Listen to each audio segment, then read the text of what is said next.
좀 어려운 말씀입니다. 이게 무슨 어떤 내용일까 하고 좀 궁금증을 가지기도 하고, 그리고 읽었을 때 그렇게 눈에 확 들어오지 않는 말씀이긴 합니다. 여러분, 이 말씀은 하나님께서 그 당시 2차 침공 때에 포로로 끌려갔던 에스겔에게 상상해 보십시오. 얼마나 이 유대인들이 좌절에 빠져 있고 포로로 끌려간 그 유대인들이 얼마나 낭망함 가운데 있었겠습니까? 이 에스겔이라고 하는 사람은 본래는 제사장이었습니다만, 거기 포로로 끌려가 있을 때 하나님께서 그에게 환상을 보여주시면서 예언자의 소명을 감당케 하셨던 사람이 바로 에스겔이었습니다. 그러니까 이 에스겔이 보는 환상은, 여러분, 우리가 일제시대 때나 아니면 우리가 여러 가지 나라의 그 아무랬던 시대에 이 목회자들의 선지자적인 이 말씀은 그들에겐 소망이었었거든요. 하나님께서 이 나라를 지키실 겁니다. 비록 지금 일제시대에 이런 암울한 시대에 우리가 지내고 있습니다만, 하나님께서는 이 나라의 광복을 가져다 줄 것이고 이 나라의 회복을 가져다 줄 것입니다 하는 그 외침은 사실 유일하게 살 수 있는 하나의 희망이고 소망이 됐었거든요. 에스겔이 그랬습니다. 에스겔의 이름 야하즈키엘이라고 하는 그 이름, 에스겔이라고 하는 그 이름을 우리가 음역을 한 건데, 그 말은 하나님께서 강하게 할 것이다 라는 의미가 담겨져 있습니다. 그러니까 그 이름에 걸맞게끔 에스겔은 하나님의 음성을 듣고 그 음성을 그대로 선포함으로써 포로에 낭망되었고 지쳐져 있는 유대인들에게 소망을 주고 희망을 주는 선지자가 바로 에스겔 선지자였습니다. 대표적인 환상이 바로 마른 뼈의 환상이었었죠. 에스겔서 37장의 말씀, 마른 뼈가 가득해 있고, 여러분, 그 마른 뼈가 사람이 된다는 거 상상이 되십니까? 아니요, 상상 안 됩니다. 그런데 하나님께서 에스겔에게 물어요. 너 저 뼈들이 살겠느냐? 에스겔은 도저히 그 말에 대해서 긍정적인 답변을 할 수가 없었습니다. 주님께서 아십니다라고 하면서 그 답변을 회피해 갔습니다. 하나님께서 그 뼈들에게 명령하셨는데, 뼈들에게 명령하시자마자 뼈에 힘줄이 생겨나기 시작했고, 피가 돌기 시작했고, 그것이 사람 모양으로 되더니만, 살이 붙더니만, 그것이 생명이 되는 엄청난 기가 막힌 그 꿈과 환상을 에스겔이 보았었던 겁니다. 얼마나 흥분이 됐겠습니까? 그 마른 뼈는 자기 유대인 민족, 지금 포로에 끌려와서 마치 살아있기는 하지만 눈동자는 핏기가 없고, 그리고 그 얼굴에는 전혀 생명이 다 사라진 듯한 그러한 모습을 바라봤던 에스겔이 마른 뼈가 생명이 되는 그 광경을 보면서, 야, 우리나라가 희망이 있구나. 이 유대의 민족들이 지금은 이렇게 포로 생활하고 있지만 다시 고국으로 돌아갈 것이구나 라고 하는 그런 기가 막힌 환상을 봤었던 것이 에스겔 선지자였습니다. 그런데 오늘 본 것도 역시 환상 가운데 하나입니다. 이스라엘 백성들이 그 바벨론에 끌려왔을 때 BC 586년에 모든 바벨론 성전이 다 회파되어졌습니다. 돌 위에 돌 하나도 남김없이 다 무너지고야 말았습니다. 그런데 이제는 우리가 이 성전이 다 무너지고 아무런 희망이 없다고 생각할 때에 하나님께서 또 에스겔 선지자에게 기가 막힌 장면을 보여주기 시작하셨는데, 그것은 앞으로 지어질 성전의 모습이었습니다. 얼마나 흥분이 되었겠습니까? 우리 성전은 다 파괴되어지고 회파되어지고 아무것도 남지 않다고 생각했을 때에 하나님께서 그에게 에스겔아, 이제 보아라 하고선 보여주었는데, 그것은 무너진 과거의 성전보다도 더 웅장한 거였습니다. 과거에 그들이 보았었던 성전보다도 더 기가 막힌 성전을 하나님께서 그의 환상 가운데 보여주기 시작했는데, 그 환상 가운데 보여준 성전의 크기와 그 제단의 모습이 어떠했는지를 말하는 내용이 오늘 우리가 이 아침에 읽은 43장 13절부터 17절의 말씀입니다. 본래는 40장 5절서부터 40장서부터 그 성전의 모습을 그려주기 시작하는데, 특별히 오늘 이 43장의 13절서부터 17절에 있는 그 성전의 안에 있는 제단의 크기를 그 묘사하는 광경을 보면서 전율이 흐르는 것을 느낄 수가 있었습니다. 어떻게 보면 그냥 평범하게 볼 수 있는 말씀인데, 여러분, 거기 성전의 크기를 이야기하고 나서 그 다음에 거기에 나와 있는 제단의 크기를 이야기하는 내용입니다. 이 부분을 가만히 주목해 보십시오. 과거에는 이 성전에 대해서 이야기할 때 말하던 측정 도구가 있었는데 규빗이라고 하는 것이 있었습니다. 평균적인 한 규빗의 넓이는 팔꿈치에서부터 이 손 마지막 마디까지가 6배 정도를 일컬어서 한 규빗 45cm라고 하고 있는 거거든요. 그것이 일반적으로 성경에서 말하는 측정 방법이 되는 거예요. 우리는 그렇게 알고 성경을 읽고 있었는데 오늘 여기 보니까 뭐라고 되어 있는지 한번 보시겠어요? 43장 13절에 보면 이렇게 되어 있어요. 제단의 크기는 이러하니라. 그런데 한 규빗은 이렇게 말하는 것이 아니라 뭐라고 되어 있어요? 한 자는 이렇게 되어 있어요. 규빗에 대한 지금까지 측정 도구서 있다가 그 규빗을 사용한 것이 아니라 한 자는 그 다음 뭐라고 말하냐면 팔꿈치에서부터 손가락에 이르고 팔꿈치 손가락에 이르고 그 다음에 한 손바닥 넓이가 더한 것이라. 측정 도구가 바뀌었죠. 측정 도구가 바뀌었어요. 지금까지 한 규빗이라고 하는 그 규빗에다가 여기에다가 손바닥 넓이 여기를 하나 더해서 그것을 한 자라고 봤었던 겁니다. 참 어떻게 보면 무심코 넘어갈 수 있는 부분이긴 한데 여러분 이 부분을 주의 깊게 보실 수 있어야만 합니다. 오늘 이것은 이스라엘 백성들이 실망에 그리고 좌절에 그리고 낭만과 살 소망이 끊어져 있는 이스라엘 백성들에게 하나님께서 성전의 크기를 보여주고 계시는데 성전의 모습을 보여주시고 계시는데 하나님께서 그 성전의 크기와 성전을 통해서 이스라엘 백성들에게 하나님께서 얼마나 강하신가 하는 것들을 보여주고자 하신 놀라운 말씀이거든요. 저는 이 부분을 가만히 보다가 놀라운 사실 하나가 발견했는데 여러분 한 규빗은 지금 말한 바와 같이 6배입니다. 여기에 너비 하나를 더해서 하나님께서 성전의 크기에 대해서 말씀하기 시작하셨어요. 7배를 더하게 되었는데 여기에서 7이라는 숫자를 하나님이 만드셨던 이유는 7번째 손은 사실상 완전수에 속하고 하나님이 손을 더하시고 하나님께서 도움하신다라는 영적인 의미가 담겨져 있습니다. 목사님 그거 정말입니까? 히브리 개념에서 7은 완전함을 의미합니다. 하나님께서 6일 동안 세상을 창조하시고 그 다음에 안식한 날은 몇째 날이죠? 7째 날입니다. 노아의 방주를 만드실 때에 하나님께서 방주를 만들고 나서 동물들을 불러오시죠. 노아를 통해서 동물들을 불러오게 되는데 암수 몇 쌍씩 불러오냐면 7쌍씩을 불러오는 것을 보고 있습니다. 암수 7씩 데려라 창세기 7장 2절 말씀입니다. 성경에 보면 7이라고 하는 이 숫자에 대해서 얼마나 집요할 만큼 그 뒤편에 역사하시는 하나님의 역사를 그들이 구구절절히 말하지 않고 단순히 7이라고 표현함으로써 하나님이 무너뜨리시지요. 하나님이 개혁의 주인공이 되시지요.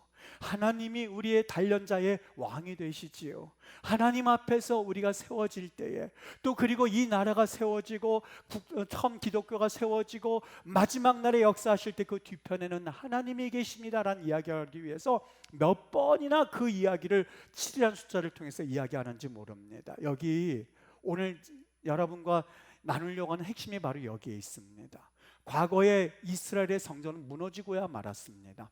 규빗으로 상징하는 6배 되는 그 숫자는 단순히 인간의 노력에 불과한 상징에 불과합니다. 불완전한 수에 불과합니다만은 하나님께서 일하기 시작했어요. 하나님께서 그 이스라엘 백성들을 불쌍히 보기 시작했어요. 그들 6배로 임한 규빗으로 만든 성전은 무너질 수밖에 없었고 규빗으로 상징하게 되어졌던 그 성전은 회파되고 말았습니다. 또 인간이 만들어봤자 규빗으로 만든 성전에 불과할 겁니다. 그런데 하나님께서 여기에 하나님의 손 한 넓이를 더하기 시작하는데 거기 오늘 43장에서 말씀하고 있는 팔꿈치에서부터 손가락에 이르고 한 손바닥 넓이가 더한 것이다 라고 하는 그 한 손바닥이라고 하는 것은 조금 전에 이야기한 것처럼 7배를 의미하는 하나님의 손을 의미하고 있었던 겁니다. 다시 말하면 6번째 손까지 최선을 다하고 살았지만 너희들 남은 게 뭐가 있니? 이스라엘 전 성전의 회파야. 그 성전은 무너지고야 말았어. 그런데 내가 이제부터 너희들에게 하나님의 손이 너희들에게 임하는 것을 보게 해줄 거야. 하나님의 손이 너희에게 임하게 되면 그 성전은 너희들에게 영원한 잊지 못할 성전이 될 것이고 그 성전이 상징하는 예수 그리스도 메시아를 통해서 일하실 것임을 하나님께서 말씀하기를 원했던 거예요. 주님께서 분명히 말씀하셨습니다. 너희가 포도나무가 아니라 너희는 가지라고요. 우리 여섯 번째라고 상징하는 인간의 노력과 여러분의 수고와 그리고 우리의 지혜와 우리의 능력 어마무지하지요. 여러분 한번 주위를 돌아보십시오. 인간이 세운 왕국이 얼마나 대단합니까? 사람이 세운 기술이 얼마나 대단합니까? 사람이 세운 바벨탑이 얼마나 높습니까? 그러나 그것은 6배 인간의 노력에 불과합니다. 인간의 영향력에 불과합니다. 이스라엘 백성들이 성전은 절대 무너지지 않을 거야 라고 생각을 했지만 그 성전은 결국 무너지고야 말았습니다. 그들에게 있어서 여호와의 안식처가 됐을 뿐이고 사람들의 노략거리가 됐을 뿐이에요. 그것이 여러분의 삶의 결국이고 우리 인간의 노력의 결국입니다. 처음에는 화려한 것 같지요. 처음에는 무언가 된 것 같지만은 오늘 이스라엘 성전에 무너지는 그 광경을 에스겔은 목도하였었고, 그리고 이스라엘 백성들은 그 이야기를 들어왔었고, 에스겔도 직접 목도하지 않았다 한다더러 그것을 분명히 들었습니다. 인간의 수고와 노력이 얼마나 허무한가를 그는 분명히 목도하기 시작했습니다. 주님께서 말했습니다. 너희는 가지에 불과해. 우리의 포도나무는 바로 주님이라는 사실을 주님께서 말씀하기 시작했습니다. 여러분, 어떤 사람은 6번도 되지 않는 능력을 가지고 살아가는 분들도 있을 겁니다. 사람들은 능력만큼 일을 하기 마련이거든요. 2배 능력, 3배 능력, 5배 능력, 6배 능력을 가지고 가정에서 여러분들이 최선을 다해서 살아가고 있고, 자녀들도 교육시키고 있고, 그리고 내 가정도 꾸려가고 있고, 사업체도 운영하고 있습니다. 정말 최선을 다해서 그렇게 살아왔습니다만은 한번 이렇게 묻고 싶습니다. 여러분, 거기에 여러분들이 꿈꿔왔었고, 여러분들이 소망해 왔었고, 여러분들이 그토록 바라고 있었던 그 열매가 맺혀지고 있습니까? 하는 그러한 질문입니다. 4배만큼의 일을 했던 사람도 그렇고, 5배만큼의 일을 했던 사람도 그렇고, 6배만큼의 일을 하는 사람도 그렇고, 결과는 비슷합니다. 6배 손바닥의 너비로 어느 정도 이룬 것은 있습니다만 그것으로는 충분하지 않습니다.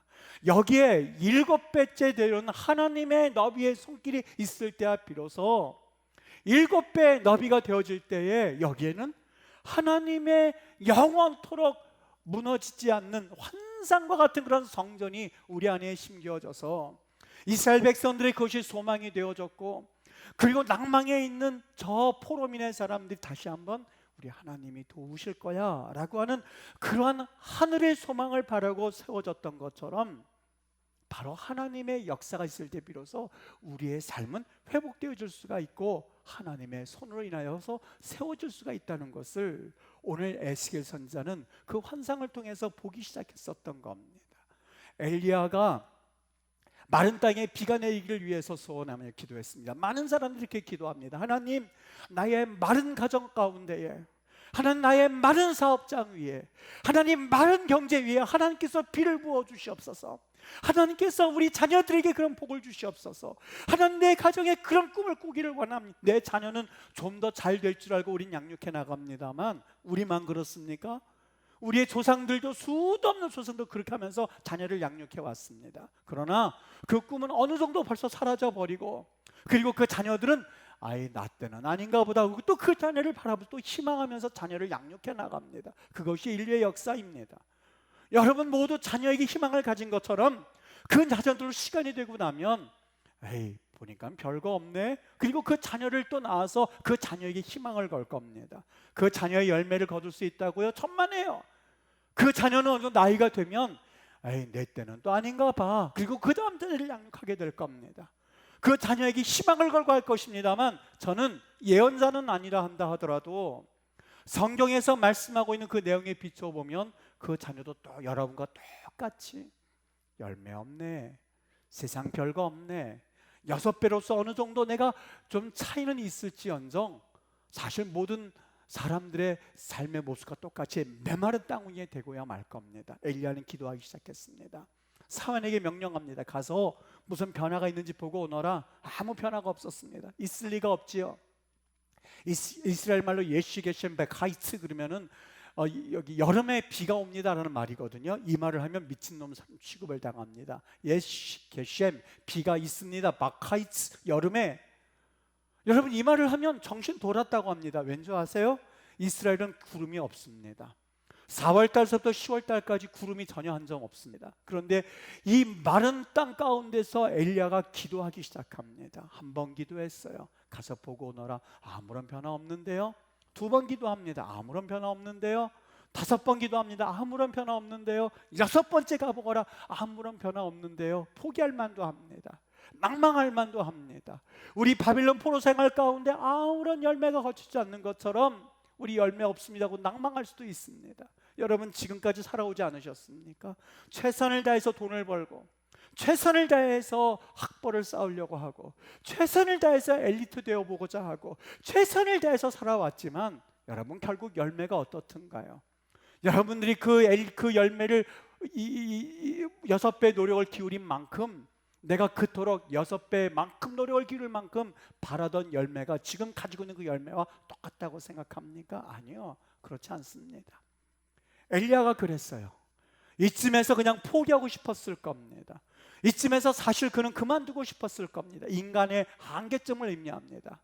거기에는 바로 하나님의 손이 필요한데 하나님의 손이 그에게 임하기 시작하는데 7번째 다시 한번 가보거라 했을 때에 사환이 와서 말합니다. 선지자님, 저기 조그만 구름이 일어나기 시작하면 됐다. 하나님의 손이 임했을 때에 여기는 비라고 하는 열매를 그는 기대할 수가 있게 되었고 끝내는 그 비가 그에게 있어서 열매가 되어서 이스라엘 적시는 놀라운 광경을 우리는 보지 않습니까?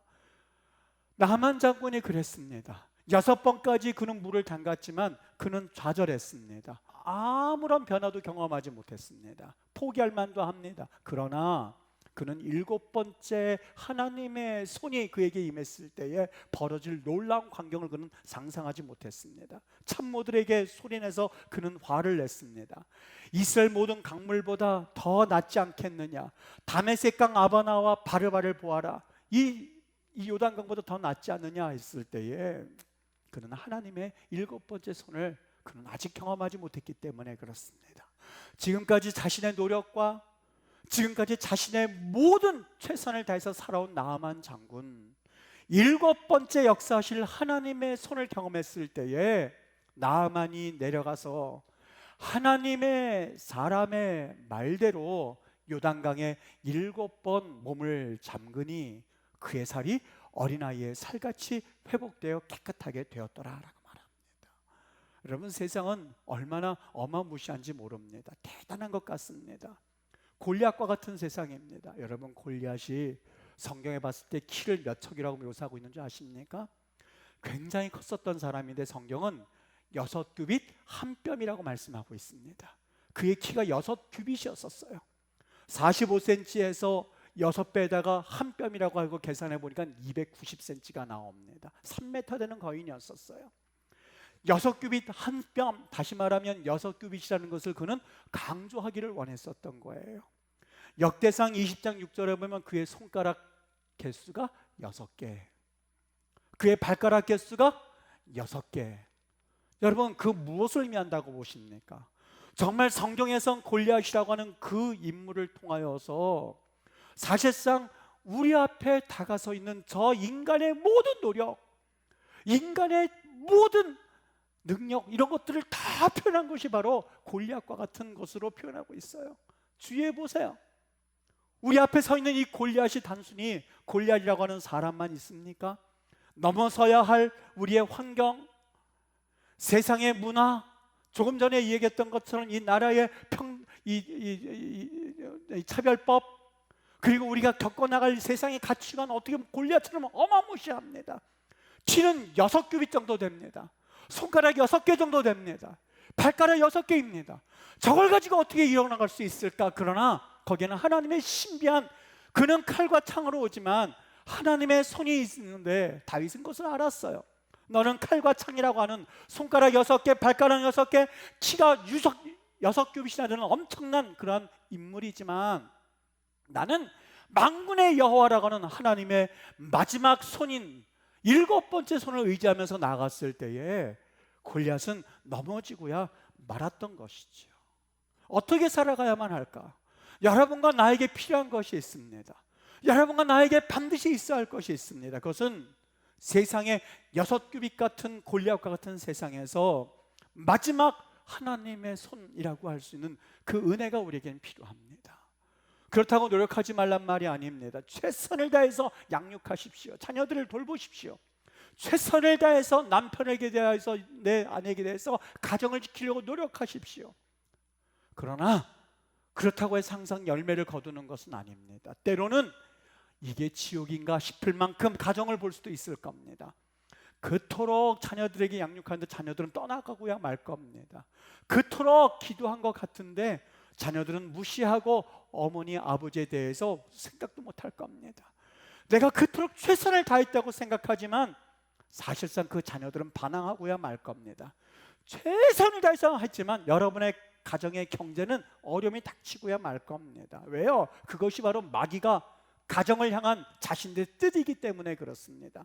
남편이 어느 날 바깥으로 돌기 시작하더니 다른 사람들과 눈이 맞을 날이 분명히 있을 수도 있습니다. 그렇게 착실하던 아내가 어느 날 시름시름 병에 앓을 수도 있고 다른 남자 눈이 맞을 수도 있습니다. 그것이 바로 세상 골리앗이 하는 일입니다. 여러분, 6배까지의 최선의 노력을 다했지만 그 열매를 어떻다고요? 거두지 못해서 실망하고 낭망하고 좌절하고 그리고 세상을 포기하고 싶은 마음이 들 때에 오늘 우리 하나님의 말씀하시는 이 진리의 말씀을 여러분 마음에 담아두기를 바랍니다. 하나님의 손 7번째 손이 임했을 때에 이스라엘 백성들은 그것이 희망이 되고 하나님의 7번째 손이 임했을 때에 새롭게 보여주는 성전이 에스겔을 통하여서 그들에게 다시 한번 놀라운 하나님을 바라는 희망과 소망과 능력과 살아갈 이유가 되었던 것처럼 우리 하나님의 손이 아직 남아있다는 것을 기억하시기를 바랍니다. 하나님이 주시는, 우리 하나님께서 오늘 현대를 살아가는 그리스도인에게 주시는 하나님의 손이 임할 때 역사하시는, 하나님의 거룩한 손이 임할 때에 변화시키시는 주의 능력을 들려주기를 원하시고 보게 하시기를 원하시고 소망을 주게 하기를 원하시고 일어나라 빛을 발하라 라고 하는 주의 음성으로 듣기를 원하시는 거예요. 참 저는 이 하나님의 말씀이 얼마나 이것이 우리에게 있어서 참 빛이구나 하는 것을 느끼는지 모릅니다. 여러분, 세상에 붙잡을 것 없으시죠? 가치관이 혼돈되어 있는 이런 때에 우리의 가치관의 중심은 하나님 말씀이에요. 하나님의 음성이에요. 하나님이 우리의 유일한 이유예요. 살아갈 이유입니다. 그래도 넘어졌다 한다 할지라도 주님께서 이렇게 말씀하셨어 라고 붙잡고 우리가 일어나면 하나님은 일하기 시작하시고, 척이라고 되어 있죠.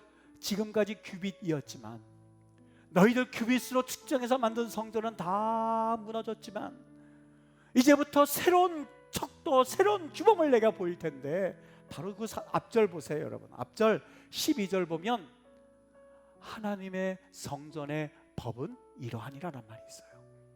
세상의 법이 있고 하늘의 법이 따로 있다는 거예요. 그리스도인들이 이 땅에 살고 있지만 하늘의 법을 바라보면서 살아가는 성도들, 그 사람들이 커서 크리스찬이라고 말합니다. 우리 하나님 앞에 오늘 주시는 이 말씀이 다시 한번 이미 소멸되어지고 사라진 이 하늘의 음성 다시 한번 회복하게 되어지는 우리 하나님의 능력 되어지기를 바랍니다.